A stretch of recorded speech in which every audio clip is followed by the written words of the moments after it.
Hello, welcome to Red Short Talks. നമസ്കാരം, എല്ലാവർക്കും സ്വാഗതം. നമ്മൾ ഇന്ന് നിഫ്റ്റി 50 സൂചികയിലേക്കൊന്ന് ആഴത്തിൽ നോക്കാൻ പോവുകയാണ്. പ്രധാനമായും ഇന്ന്, അതായത് സെപ്റ്റംബർ 25, 2025 മാർക്കറ്റ് എങ്ങനെയായിരുന്നു, അതിൻ്റെ ഒരു വിശകലനം, പിന്നെ നാളേക്ക് സെപ്റ്റംബർ 26 ഒരു ട്രേഡിംഗ് പ്ലാൻ എങ്ങനെ രൂപപ്പെടുത്താമെന്നൊക്കെയാണ് നമ്മൾ നോക്കുന്നത്.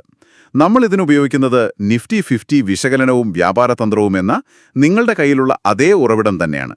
അപ്പോൾ ഇന്നത്തെ അവസ്ഥയും നാളത്തെ സാധ്യതകളും നമുക്കൊന്ന് വിശദമായിട്ട് തന്നെ നോക്കാം, അല്ലേ? തീർച്ചയായും. നമുക്ക് ഈ ഉറവിടത്തിലെ ടെക്നിക്കൽ അനാലിസിസ് വെച്ചിട്ട് മാർക്കറ്റിന്റെ ഇപ്പോഴത്തെ ഒരു ഗതി, പിന്നെ പ്രധാനപ്പെട്ട ലെവലുകൾ, നാളത്തെ സാധ്യതകൾ, ഇതൊക്കെയൊന്ന് മനസ്സിലാക്കാൻ ശ്രമിക്കാം. ഇന്നത്തെ ഈ മൂവ്മെന്റ്സ് നാളത്തെ ട്രേഡിംഗ് തീരുമാനങ്ങളെ എങ്ങനെ ബാധിക്കാം, അതാണ് നമ്മൾ ഫോക്കസ് ചെയ്യുന്നത്. ഓക്കെ, അപ്പോൾ നമുക്ക് ഇപ്പോഴത്തെ അവസ്ഥയിൽ നിന്ന് തന്നെ തുടങ്ങാം. ഈ ഉറവിടത്തിൽ പറയുന്ന ഒരു പ്രധാന കാര്യം, നിഫ്റ്റി 25,400-നും 25,500-നും ഇടയിലുള്ള ആ ഒരു സോണിൽ നിന്ന് പലതവണ തട്ടി വീണു, അല്ലേ? എന്നിട്ട് നല്ലൊരു ഇറക്കം വന്നു. അതെ, അത് വളരെ പ്രധാനപ്പെട്ട ഒരു പോയിന്റാണ്. ആ 25,400-500 റേഞ്ച് അതൊരു സപ്ലൈ സോൺ അല്ലെങ്കിൽ ഒരു റെസിസ്റ്റൻസ് സോണായിട്ട് പ്രവർത്തിച്ചു. എന്നുവെച്ചാൽ അവിടെ എത്തുമ്പോൾ കൂടുതൽ പേർ വിൽക്കാൻ താൽപ്പര്യം കാണിച്ചു.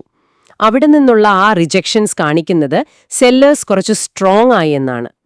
ആ ഒരു വലിയ വീഴ്ചയ്ക്ക് ശേഷം വില ഇപ്പോൾ നിൽക്കുന്നത് 24,880, 24,900 എന്നൊരു സോണിലാണ്. ഉറവിടത്തിൽ അതിനെ പച്ച നിറത്തിൽ അടയാളപ്പെടുത്തിയിട്ടുണ്ട്. അതൊരു ഡിമാൻഡ് സോൺ അല്ലെങ്കിൽ സപ്പോർട്ട് സോൺ ആയിട്ടാണ് കാണുന്നത്. ഓക്കെ, ഡിമാൻഡ് സോൺ അതെന്താണ്? കുറച്ചുകൂടി ലളിതമായി പറയാമോ? ഡിമാൻഡ് സോൺ അഥവാ സപ്പോർട്ട് സോൺ എന്ന് പറഞ്ഞാൽ, മുൻപ് എപ്പോഴെങ്കിലും വില ആ ഒരു ലെവലിലേക്ക് താഴ്ന്നപ്പോൾ അവിടെ വാങ്ങുന്നവർ, ബയേഴ്സ്, അവർ കുറച്ച് ആക്റ്റീവ് ആവുകയും വിലയെ താഴോട്ട് പോകാതെ പിടിച്ചു നിർത്തുകയും മുകളിലേക്ക് തള്ളിക്കൊണ്ടു പോവുകയും ചെയ്ത ഒരു ഏരിയയാണ്. അതുകൊണ്ട് വില വീണ്ടും അങ്ങോട്ട് വരുമ്പോൾ പഴയതുപോലെ ബയേഴ്സ് വരുമോ, അതോ ഈ സപ്പോർട്ട് ബ്രേക്ക് ചെയ്ത് താഴോട്ട് പോകുമോ എന്നുള്ളത് എല്ലാവരും നോക്കിയിരിക്കുന്ന ഒരു കാര്യമാണ്. ഇപ്പോൾ നമ്മൾ കറക്റ്റ് ആ ഒരു പോയിന്റിലാണ്. ഓഹോ, ശരി ശരി. അപ്പോൾ ഈ സപ്പോർട്ട് സോണിന്റെ കൂടെ തന്നെ ഉറവിടത്തിൽ മറ്റൊന്നുകൂടി പറയുന്നുണ്ടല്ലോ, 15 മിനിറ്റ് ചാർട്ടിലെ RSI അത് ഏകദേശം 29.8 ആണെന്ന്. എന്താണ് ഈ RSI? ആ 29.8 എന്നുള്ളതിന് എന്താണ് ഇത്ര പ്രാധാന്യം? നല്ല ചോദ്യമാണ്. RSI അതായത് റിലേറ്റീവ് സ്ട്രെങ്ത് ഇൻഡെക്സ്, അതൊരു മൊമെന്റം ഇൻഡിക്കേറ്ററാണ്. സിംപിളായി പറഞ്ഞാൽ വിലയുടെ കയറ്റിറക്കങ്ങളുടെ വേഗതയും ശക്തിയും അളക്കാൻ സഹായിക്കുന്നൊരു ടൂള്. സാധാരണ ഇതിന്റെ വാല്യൂ 0-നും 100-നും ഇടയിലാണ് ഉണ്ടാവുക.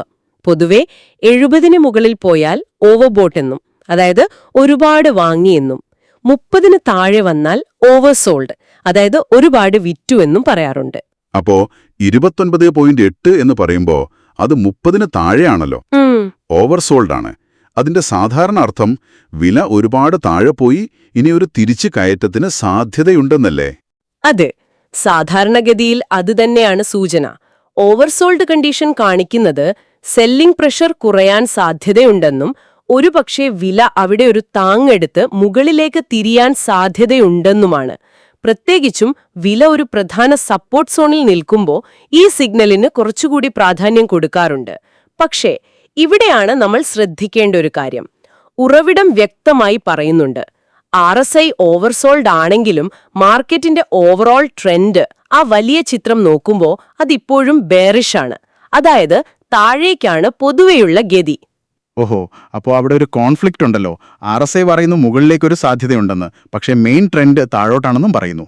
ഇതെങ്ങനെയാണ് ഒരു ട്രേഡർക്ക് ബാലൻസ് ചെയ്യാൻ പറ്റുക? അതാണ് ടെക്നിക്കൽ അനാലിസിസിലെ ഒരു രസം, അല്ലെങ്കിൽ വെല്ലുവിളി എന്നും പറയാം. പല ഇൻഡിക്കേറ്ററുകളും ചിലപ്പോൾ വ്യത്യസ്ത സിഗ്നലുകൾ തരും.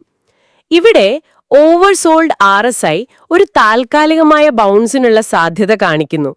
പക്ഷേ പ്രധാന ട്രെൻഡ് ബെയറിഷ് ആയതുകൊണ്ട് അങ്ങനൊരു ബൗൺസ് വന്നാൽ തന്നെ അത് ചിലപ്പോൾ നിലനിൽക്കണമെന്നില്ല. ഒരുപക്ഷെ കുറച്ചു മുകളിലെത്തുമ്പോൾ വീണ്ടും സെല്ലിംഗ് വരാം. അതുകൊണ്ട് ഈ രണ്ട് കാര്യങ്ങളും മനസ്സിൽ വെച്ചിട്ട് വേണം പ്ലാൻ ചെയ്യാൻ. ഉറവിടത്തിൽ ആ സപ്പോർട്ട് സോണിന്റെ അടുത്ത് വോളിയം കൂടിയതായും പറയുന്നുണ്ട്. അതും ഈ സാഹചര്യത്തിൽ പ്രധാനപ്പെട്ടതാണോ? തീർച്ചയായും. വോളിയം, അതായത് എത്ര ഷെയറുകൾ കൈമാറ്റം ചെയ്യപ്പെടുന്നു എന്നുള്ള കണക്ക് പ്രൈസ് മൂവ്മെന്റിന് ഒരു തരം കൺഫർമേഷൻ തരും. ഈ സപ്പോർട്ട് സോണിന്റെ അടുത്ത് വോളിയം കൂടുന്നത് പ്രധാനമായിട്ടും രണ്ട് കാര്യങ്ങൾ കൊണ്ടാവാം. ഒന്ന്, പാനിക് സെല്ലിംഗ്. വില താഴോട്ട് പോകുമ്പോൾ പേടിച്ചിട്ട് കൂടുതൽ പേര് വിൽക്കുന്നത്, അത് വോളിയം കൂട്ടും. രണ്ട്, ഷോർട്ട് കവറിംഗ്. ഷോർട്ട് കവറിംഗ് അതെന്താണ്? എന്നിട്ട് വില കുറയുമ്പോൾ വാങ്ങി തിരികെ കൊടുത്ത് ലാഭമെടുക്കും. അപ്പോ അങ്ങനെ ഷോർട്ട് ചെയ്തവർ വില ഇങ്ങനെ ഒരു പ്രധാന സപ്പോർട്ടിലെത്തുമ്പോൾ അവരുടെ ലാഭം ബുക്ക് ചെയ്യാനായിട്ട് ഷെയറുകൾ തിരികെ വാങ്ങാൻ തുടങ്ങും. ഈ വാങ്ങുന്നതിനെയാണ് ഷോർട്ട് കവറിംഗ് എന്ന് പറയുന്നത്. ഇത് മാർക്കറ്റിൽ പെട്ടെന്നൊരു ഡിമാൻഡ് ഉണ്ടാക്കും, വിലയെ കുറച്ചൊന്ന് മുകളിലേക്ക് തള്ളാനും ഇത് സഹായിക്കും. അപ്പൊ ഈ സപ്പോർട്ട് സോണിലെ കൂടിയ വോളിയം ഒരുപക്ഷെ ഈ ഷോർട്ട് കവറിംഗിന്റെ സൂചനയാവാം. അപ്പോൾ ശരി, ഓവർസോൾഡ് RSI, ഒരു പ്രധാന സപ്പോർട്ട് സോൺ, പിന്നെ കൂടിയ വോളിയം, ഒരുപക്ഷേ ഷോർട്ട് കവറിംഗ് കാരണം. ഇതെല്ലാം കൂടി നോക്കുമ്പോൾ ഒരു ചെറിയൊരു പുൾ ബാക്ക്, ഒരു റിലീഫ് റാലിക്ക് സാധ്യതയുണ്ടല്ലേ? അതെ, ഉറവിടം അതാണ് സൂചിപ്പിക്കുന്നത്. ഒരു ചെറിയൊരു മുകളിലേക്കുള്ള നീക്കത്തിന് സാധ്യതയുണ്ട്. പക്ഷേ ഒന്നുകൂടി പറയട്ടെ, പ്രധാന ട്രെൻഡ് താഴോട്ടായതുകൊണ്ട് ഇതൊരു കൗണ്ടർ ട്രെൻഡ് മൂവ് ആകാനാണ് സാധ്യത. അത്തരം നീക്കങ്ങൾ സാധാരണ കുറച്ചു കാലമേ നീണ്ടു നിൽക്കാറുള്ളൂ. ശരി, അങ്ങനെയെങ്കിൽ ഈയൊരു പുൾ ബാക്ക് സാധ്യതയിൽ ട്രേഡ് ചെയ്യാൻ താൽപ്പര്യമുള്ള ഒരാൾക്ക്, അതായത് ലോങ് പോകാൻ നോക്കുന്ന ഒരാൾക്ക്, ഉറവിടം എന്ത് പ്ലാനാണ് കൊടുക്കുന്നത്? എവിടെയായിരിക്കും ഒരു എൻട്രിക്ക് പറ്റിയ സ്ഥലം? ഉറവിടം അതിനൊരു വ്യക്തമായ പ്ലാൻ തന്നെ നൽകുന്നുണ്ട്. വില ഈ പച്ച ഡിമാൻഡ് സോൺ, അതായത് 24,880, 900 മുകളിൽ പിടിച്ചു നിൽക്കണം. വെറുതെ അവിടെ തട്ടിയാൽ പോരാ, ഏകദേശം 24,900-നും 24,920-നും ഇടയിലുള്ള ലെവലിൽ കുറച്ചൊന്ന് സ്റ്റേബിൾ ആകണം. വില അവിടെ സപ്പോർട്ട് എടുക്കുന്നു എന്ന് നമുക്ക് തോന്നണം. അങ്ങനെയെങ്കിൽ ഒരു ലോങ് എൻട്രി ആലോചിക്കാം. ചുമ്മാ വില അവിടെ എത്തിയാൽ അങ്ങ് എടുക്കാമോ, അതോ എന്തെങ്കിലും കൺഫർമേഷൻസ് നോക്കണോ? ഉറപ്പായും കൺഫർമേഷൻ നോക്കണം. എടുത്തു ചാടി ഒരു ട്രേഡിലേക്കും പോവരുത്. ഉറവിടം 3 പ്രധാനപ്പെട്ട കൺഫർമേഷൻ സിഗ്നൽസ് പറയുന്നുണ്ട്. ഒന്ന്, ബുള്ളിഷ് ക്യാൻഡിലുകൾ വരണം, അതായത് വാങ്ങുന്നവർ സ്ട്രോങ് ആണെന്ന് കാണിക്കുന്ന ക്യാൻഡിൽ പാറ്റേണുകൾ, ഉദാഹരണത്തിന് ഒരു ഹാമർ പോലെയോ മറ്റോ. 2, ഈ ബുള്ളിഷ് ക്യാൻഡിലുകൾ വരുമ്പോൾ വോള്യം കൂടണം. ഇത് ആ മുന്നേറ്റത്തിൽ പങ്കാളിത്തം കൂടുന്നു എന്നതിന്റെ സൂചനയാണ്. 3, RSI ആ 30-ന് താഴെ ഓവർസോൾഡിൽ നിന്ന് തിരിച്ചു കയറി ഒരു 35-40 റേഞ്ചിന് മുകളിലേക്ക് വരണം. ഇത് മൊമെന്റം തിരിച്ചു വരുന്നു എന്നതിന്റെ സൂചനയാണ്. ഈ 3 കാര്യങ്ങളും ഒരുമിച്ച് വന്നാൽ അത് ലോങ് പോകാനുള്ള ഒരു നല്ല കൺഫർമേഷനായിട്ട് എടുക്കാം. വളരെ വ്യക്തമായിട്ടുണ്ട്. അപ്പോൾ ഈ കൺഫർമേഷനോട് എൻട്രി എടുത്താൽ എങ്ങോട്ടാണ് പിന്നെ നോക്കേണ്ടത്? ടാർഗറ്റുകൾ എന്തൊക്കെയാണ്? അതിനും ഉറവിടത്തിൽ ലെവലുകൾ കൊടുത്തിട്ടുണ്ട്. ആദ്യത്തെ ടാർഗറ്റ് 1, അത് 25,000 അതൊരു റൗണ്ട് നമ്പർ ആയതുകൊണ്ട് തന്നെ ഒരു സൈക്കോളജിക്കൽ ലെവലാണ്. 25,000. അതെ, അവിടെ ചിലപ്പോൾ ഒരു തടസ്സം നേരിടാം. ഇനി അതും കടന്ന് മുകളിലേക്ക് പോകാൻ പറ്റിയാൽ അടുത്ത ലക്ഷ്യം ടാർഗറ്റ് 2 വരുന്നത് 25,080, 25,100 എന്ന സോണാണ്. ഇത് മുൻപ് വിലയ്ക്ക് നല്ല റെസിസ്റ്റൻസ് കൊടുത്ത ഒരു ഏരിയയാണ്. അപ്പോൾ അവിടെ എത്തുമ്പോൾ വീണ്ടും സെല്ലിംഗ് വരാൻ സാധ്യതയുണ്ട്. ഓക്കെ, ഇനി ഏറ്റവും പ്രധാനം സ്റ്റോപ്പ് ലോസ്. എങ്ങാനും നമ്മുടെ കണക്കുകൂട്ടൽ തെറ്റിയാൽ നഷ്ടം ലിമിറ്റ് ചെയ്യാൻ എവിടെയാണ് ഒരു സേഫ്റ്റി വെക്കേണ്ടത്? ലോങ് ട്രേഡിന് സ്റ്റോപ്പ് ലോസ് 24,850 എന്ന ലെവലിന് താഴെ വെക്കാനാണ് ഉറവിടം പറയുന്നത്. ഇവിടെ ഒരു കാര്യം ശ്രദ്ധിക്കണം, അത് ക്ലോസിംഗ് അടിസ്ഥാനത്തിൽ വെക്കണമെന്ന് പറയുന്നുണ്ട്. ക്ലോസിംഗ് അടിസ്ഥാനത്തിൽ അതെന്താ സംഭവം? എന്നുവെച്ചാൽ നമ്മൾ നോക്കുന്ന ടൈം ഫ്രെയിം, ഇപ്പോൾ നമ്മൾ 15 മിനിറ്റ് ചാർട്ടല്ലേ നോക്കുന്നത്. ആ 15 മിനിറ്റിലെ ഒരു കാൻഡിൽ അത് പൂർണ്ണമായിട്ടും 24,850 താഴെ ക്ലോസ് ചെയ്താൽ മാത്രം നമ്മൾ ആ ട്രേഡിൽ നിന്ന് എക്സിറ്റ് ആയാൽ മതി. ട്രേഡിംഗ് സമയത്ത് വില പെട്ടെന്നൊന്ന് 850 താഴെ പോയിട്ട് ഉടനെ തിരിച്ചു കയറിയാൽ നമ്മൾ ഇറങ്ങണ്ട. ഇത് മാർക്കറ്റിലെ ചെറിയ വോളറ്റാലിറ്റിയിൽ വെറുതെ സ്റ്റോപ്പ് ലോസ് അടിച്ചു പോകാതിരിക്കാൻ സഹായിക്കും. ആ 15 മിനിറ്റ് കഴിയുമ്പോഴും വില 850 താഴെയാണെങ്കിൽ ഓക്കെ, നമ്മുടെ വ്യൂ തെറ്റി, നമ്മൾ ഇറങ്ങുന്നു. വളരെ കറക്റ്റ് പ്ലാൻ. അപ്പോ ഈ ബുള്ളിഷ് പ്ലാനിന്റെ ലോജിക് ഒന്നുകൂടി ചുരുക്കി പറഞ്ഞാൽ? പറയാം. ലോജിക് ഇതാണ്. 1, ഇൻഡെക്സ് ടെക്നിക്കലി ഓവർസോൾഡ് ആണ്. 2, വില ഒരു പ്രധാനപ്പെട്ട ഡിമാൻഡ് സോണിലാണ്. 3, അവിടെ വോളിയം കൂടുന്നുണ്ട്. ഒരു പക്ഷേ ഷോർട്ട് കവറിംഗ് നടക്കുന്നുണ്ടാവാം. ഇതെല്ലാം കൂടി ഒരു താൽക്കാലിക റിലീഫ് റാലിക്ക്, ഒരു ബൗൺസിന് സാധ്യത നൽകുന്നു. അതാണ് ലോങ് സൈഡ് നോക്കാനുള്ള കാരണം. പക്ഷേ കൺഫർമേഷൻ നിർബന്ധമാണ്. മനസ്സിലായി. ഇനി മറ്റേ വശം നോക്കാം. നിങ്ങൾ ആദ്യമേ പറഞ്ഞല്ലോ മെയിൻ ട്രെൻഡ് ഇപ്പോഴും ബേറിഷാണെന്ന്. അപ്പോൾ ഈ സപ്പോർട്ട് സോൺ ചിലപ്പോൾ പിടിച്ചു നിന്നില്ലെങ്കിലോ, വില താഴോട്ട് തന്നെ പോകാനാണ് സാധ്യതയെങ്കിൽ ഒരു ഷോർട്ട് ട്രേഡ്, അതായത് വില ഇടിവിൽ നിന്ന് ലാഭം നേടാനുള്ള ട്രേഡ്, അതെങ്ങനെയാണ് പ്ലാൻ ചെയ്യേണ്ടത്? നല്ല പോയിന്റ്. മെയിൻ ട്രെൻഡ് താഴോട്ടായതുകൊണ്ട് ഈ സപ്പോർട്ട് ബ്രേക്ക് ചെയ്യാനുള്ള സാധ്യതയും തള്ളിക്കളയാൻ പറ്റില്ല. ഉറവിടത്തില് അതിനുമൊരു പ്ലാൻ കൊടുക്കുന്നുണ്ട്, ഒരു ബെയറിഷ് പ്ലാൻ. അതിന്റെ കണ്ടീഷൻ ഇതാണ്: നിഫ്റ്റിക്ക് 24,900 മുകളിൽ സ്റ്റേബിൾ ആകാൻ പറ്റിയില്ല, എന്നിട്ട് 24,850 എന്ന സപ്പോർട്ട് ലെവൽ നല്ല വോളിയത്തോടെ ബ്രേക്ക് ചെയ്ത് താഴോട്ട് പോയാൽ അപ്പോ ഒരു ഷോർട്ട് എൻട്രി നോക്കാവുന്നതാണ്. ഇവിടെയും വോളിയത്തോടെ എന്നുള്ളത് പ്രധാനമാണല്ലേ? അതെ, ഒരു പ്രധാനപ്പെട്ട സപ്പോർട്ട് ലെവൽ ബ്രേക്ക് ചെയ്യുമ്പോൾ നല്ല വോളിയം ഉണ്ടെങ്കിൽ അത് ആ ബ്രേക്ക് ഡൗണിന് ശക്തിയുണ്ടെന്ന് കാണിക്കുന്നു. കൂടുതൽ പേര് വിൽക്കാൻ റെഡിയായി നിൽക്കുന്നു എന്നർത്ഥം. അത് വെറുമൊരു ഫേക്ക് ബ്രേക്ക് ഡൗൺ ആകാനുള്ള സാധ്യത കുറയും.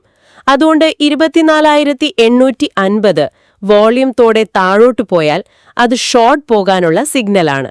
ശരി. അങ്ങനെ ഒരു സിറ്റുവേഷൻ വന്നാൽ താഴോട്ടുള്ള ടാർഗറ്റുകൾ എന്തൊക്കെയാണ്? 24,850 ബ്രേക്ക് ചെയ്താൽ ഉറവിടം പറയുന്ന ആദ്യത്തെ ടാർഗറ്റ് 24,780 ആണ്. അതും ബ്രേക്ക് ചെയ്ത് താഴോട്ട് പോവുകയാണെങ്കിൽ അടുത്തൊരു പ്രധാന സപ്പോർട്ട് വരുന്നത് 24,700, 24,720 എന്ന സോണിലാണ്. അത് രണ്ടാമത്തെ ടാർഗറ്റായിട്ട് വെക്കാം. ഷോർട്ട് ട്രേഡ് എടുക്കുമ്പോൾ നമ്മൾ പ്രതീക്ഷിച്ചതിന് വിപരീതമായി വില മുകളിലേക്ക് പോയാൽ സ്റ്റോപ്പ് ലോസ് എവിടെ വെക്കണം? ഷോർട്ട് ട്രേഡിന്റെ സ്റ്റോപ്പ് ലോസ് 24,950 മുകളിൽ വെക്കാനാണ് പറയുന്നത്. അതായത് 850 ബ്രേക്ക് ചെയ്ത് നമ്മൾ ഷോർട്ട് എടുത്തു, പക്ഷെ വില തിരിച്ചു 950 മുകളിലേക്ക് കയറിയാൽ നമ്മുടെ കണക്കുകൂട്ടൽ തെറ്റി എന്ന് സമ്മതിച്ച് ചെറിയ നഷ്ടത്തിലിറങ്ങണം. ഈ ബേറിഷ് പ്ലാന്റെ കാരണം എന്താണ്? എന്തുകൊണ്ടാണ് ഈ സപ്പോർട്ട് ചിലപ്പം ബ്രേക്ക് ചെയ്യാമെന്ന് കരുതുന്നത്? അതിന്റെ മെയിൻ കാരണം നമ്മൾ നേരത്തെ പറഞ്ഞ പ്രധാന ട്രെൻഡ് താഴോട്ടാണ് എന്നത് തന്നെ. കഴിഞ്ഞ കുറച്ചു ദിവസങ്ങളായിട്ട് നോക്കിയാൽ നിഫ്റ്റി ലോവർ ഹൈകളാണ് ഉണ്ടാക്കുന്നത്. എന്നുവെച്ചാൽ ഓരോ തവണ മുകളിലേക്ക് പോകുമ്പോഴും തൊട്ടു മുൻപത്തെ ഹൈയേക്കാളും താഴെയാണ് പുതിയ ഹൈ വരുന്നത്. ഇത് ബെയറിഷ് ട്രെൻഡിന്റെ വ്യക്തമായ ലക്ഷണമാണ്. അതോടൊപ്പം 25,400-500 പോലുള്ള സപ്ലൈ സോണുകളിൽ നിന്ന് നല്ല സെല്ലിംഗ് പ്രഷറും വന്നു. അപ്പോൾ ഈ ഒരു മൊത്തത്തിലുള്ള ചിത്രം വെച്ച് നോക്കുമ്പോൾ ഇപ്പോഴത്തെ സപ്പോർട്ട് ബ്രേക്ക് ചെയ്താൽ ഈ താഴോട്ടുള്ള യാത്ര തുടരാനാണ് സാധ്യത കൂടുതൽ. അതാണ് ഷോർട്ട് സെറ്റപ്പ് നോക്കാനുള്ള കാരണം. അപ്പോൾ ഈ രണ്ട് സാധ്യതകളും ബുള്ളിഷും ബെയറിഷും വെച്ച് നോക്കുമ്പോൾ നാളത്തേക്കുള്ളൊരു ഓവറോൾ സന്ദേശം എന്താണ്? ഇതിൽ നിന്ന് നമ്മൾ എന്താണ് ഉൾക്കൊള്ളേണ്ടത്? ഉറവിടത്തിലെ വിവരങ്ങൾ വെച്ച് സംഗ്രഹിച്ചാൽ നിഫ്റ്റി ഇപ്പോൾ ഒരു നിർണായക സന്ധിയിലാണ്. ഒരു വശത്ത് ടെക്നിക്കലി ഓവർസോൾഡ് ആണ്, ഒരു പ്രധാന സപ്പോർട്ടിലാണ്, അതൊരു ബൗൺസിന് സാധ്യത നൽകുന്നു. മറുവശത്ത് പ്രധാന ട്രെൻഡ് സ്ട്രോങ് ആയിട്ട് താഴോട്ടാണ്, അത് ഈ സപ്പോർട്ട് ബ്രേക്ക് ചെയ്ത് ഇനിയും താഴെ പോകാനുള്ള സാധ്യതയും നൽകുന്നു. ഒരു വടംവലി പോലെയാണ് അവസ്ഥ. അപ്പോൾ ഈ ഒരു സിറ്റുവേഷനിൽ ഏറ്റവും സേഫ് ആയിട്ടുള്ള അപ്രോച്ച് എന്തായിരിക്കും? എടുത്തുചാടി അബദ്ധത്തിൽ പെടാതിരിക്കാൻ എന്ത് ചെയ്യണം? ഉറവിടം തരുന്ന ഏറ്റവും പ്രധാന ഉപദേശം ക്ഷമയാണ്. ഊഹങ്ങളുടെ പുറത്ത് ട്രേഡ് ചെയ്യരുത്. 2 പ്ലാനും റെഡിയാക്കി വെക്കുക. 1, വില 24,880 900 സോണിൽ ഹോൾഡ് ചെയ്ത് നമ്മൾ നേരത്തെ പറഞ്ഞ bullish confirmations candle plus volume plus RSI കിട്ടിയാൽ മാത്രം ലോങ് നോക്കുക. 2, അല്ലെങ്കിൽ വില 24,850 നല്ല വോള്യത്തോടെ ബ്രേക്ക് ചെയ്ത് താഴോട്ട് പോയാൽ മാത്രം ഷോർട്ട് നോക്കുക. ഈ രണ്ടിലേതാണോ സംഭവിക്കുന്നത് അതിനനുസരിച്ച് മാത്രം പ്രവർത്തിക്കുക. മാർക്കറ്റ് എങ്ങോട്ടാണ് പോകാൻ സാധ്യത എന്ന് ഒരു സൂചന തരട്ടെ, എന്നിട്ട് റിയാക്ട് ചെയ്യുന്നതാണ് നല്ലത്. മുൻകൂട്ടി ഒരു സൈഡിലേക്ക് ഉറപ്പിക്കാതിരിക്കുക. വളരെ വ്യക്തമായി. അപ്പോൾ ഇന്നത്തെ ഈ ഒരു വിശകലനത്തിൽ നിന്ന് നമുക്ക് കിട്ടിയ പ്രധാന പോയിന്റ്, നിഫ്റ്റി ഒരു ക്രൂഷ്യൽ സപ്പോർട്ടിലാണ്. ഓവർസോൾഡ് സിഗ്നൽസ് ഒരു താൽക്കാലിക ബൗൺസിന് സാധ്യത നൽകുന്നുണ്ടെങ്കിലും ഓവറോൾ ട്രെൻഡ് ബെയറിഷാണ്. അതുകൊണ്ട് നാളത്തെ കളി മൊത്തം ഈ സപ്പോർട്ട് സോൺ പിടിച്ചു നിൽക്കുമോ ഇല്ലയോ എന്നതിനെ ആശ്രയിച്ചിരിക്കും. ഒന്നുകിൽ അവിടെ നിന്നൊരു മുകളിലേക്കുള്ള തിരിവ്, അല്ലെങ്കിൽ അത് ബ്രേക്ക് ചെയ്ത് താഴോട്ടുള്ള യാത്രയുടെ തുടർച്ച. അതെ, അത് തന്നെയാണ് പോയിന്റ്. ഈ 2 സാധ്യതകളും മനസ്സിൽ വയ്ക്കുക. മാർക്കറ്റ് തരുന്ന സിഗ്നൽസ് നോക്കി മാത്രം തീരുമാനമെടുക്കുക. വ്യക്തമായ കൺഫർമേഷന് ശേഷം മാത്രം എൻട്രി എടുക്കുന്നത് റിസ്ക് കുറയ്ക്കാൻ സഹായിക്കും. ഓക്കെ, ഈ ചർച്ച ഇവിടെ നിർത്തുമ്പോൾ നിങ്ങൾക്ക് ഒന്ന് ആലോചിക്കാൻ വേണ്ടി ഒരു കാര്യം കൂടി പറയാം. നമ്മളിപ്പോൾ നോക്കിയത് ഈ ഉറവിടത്തിലെ ചാർട്ടും ടെക്നിക്കൽ ഇൻഡിക്കേറ്റേഴ്സും മാത്രമാണ്. എന്നാൽ ഇതല്ലാതെ നാളത്തെ നിഫ്റ്റിയുടെ ഡയറക്ഷനെ സ്വാധീനിക്കാൻ സാധ്യതയുള്ള മറ്റു പുറമേ നിന്നുള്ള ഘടകങ്ങൾ എന്തൊക്കെയാവാം?